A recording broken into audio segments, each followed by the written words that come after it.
साथियों नमस्कार, मैं SD मीणा। मेरे YouTube channel railway service guide पर आपका स्वागत है। पिछले वीडियो में मैंने आपको बताया था कि मेजर पेनल्टी कौन कौन सी होती है। उसमें दो सब रूल हैं जिनके बारे में भी ध्यान रखना बहुत ज़रूरी है। मेजर पेनल्टी जो 5 है वो SF5 देंगे। SF5 देने के बाद SF7 आएगी। SF7 देने के बाद इंक्वायरी होगी, डिफेंस होंगे, आपको इंक्वायरी की फाइंडिंग मिलेगी, फिर अपने डिफेंस में आप लिखोगे, पर्सनल हियरिंग मिलेगी। ये सब प्रक्रिया है जो अगले वीडियो में आगे बताऊंगा जांच कैसे होती है उसमें।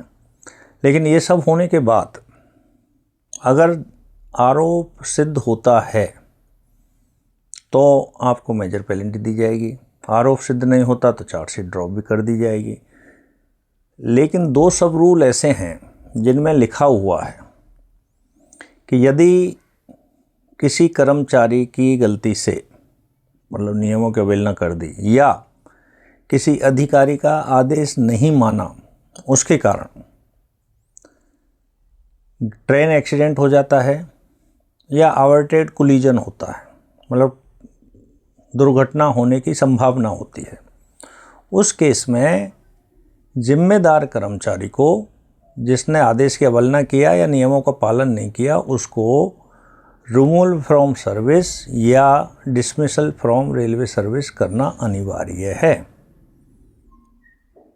दूसरा इसमें आगे लिखा है, यदि कर्मचारी लाल सिग्नल पास करता है, SPAD signal passing at danger होता है, जिसके लिए कर्मचारी पूरी तरह जिम्मेदार है, उसको मेजर पेनल्टी में जो उल्लेखित 5 पेनल्टी है उनमें से कोई देना बहुत ज़रूरी है।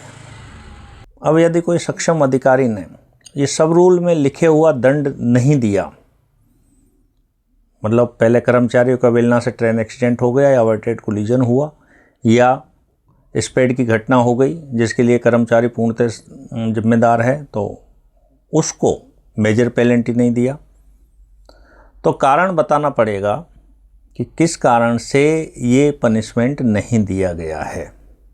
तो ये एक बहुत बड़ा कारण है जिसको समझना आपको अनिवार्य है कि ट्रेन एक्सीडेंट और अवर्टेड कोलिजन में रिमूव फ्रॉम सर्विस या डिसमिसल फ्रॉम सर्विस किया ही जाएगा, और अगर नहीं किया गया तो कारण बताना पड़ेगा कि क्या कारण था जिनको कि रेलवे की सेवा में रखा गया है।